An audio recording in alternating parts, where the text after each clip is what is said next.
এক পথিক রাত কাটানোর জন্য জায়গা খুঁজছিল। প্রথমে সে এক বাড়িতে গেল, গিয়ে বলল, আপনার বাড়িতে কি একটু থাকার জায়গা হবে?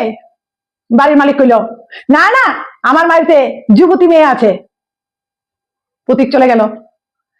তারপর সে আরেক বাড়িতে গেল, গিয়ে বলল, আপনার বাড়িতে কি একটু থাকার জায়গা পাবো? সেই বাড়ির মালিক বলল, না না, আমার বাড়িতে শেয়ানা মেয়ে আছে। পথিক চলে গেল। পথিকের খুব মন খারাপ, সে রাত্র কোথায় কাটাবে? এই কথা ভাবতে ভাবতে সে ভাবলো, এইবার যার বাড়িতে যায় আর আমি ফেরত আসবো না, আমি থাকবই।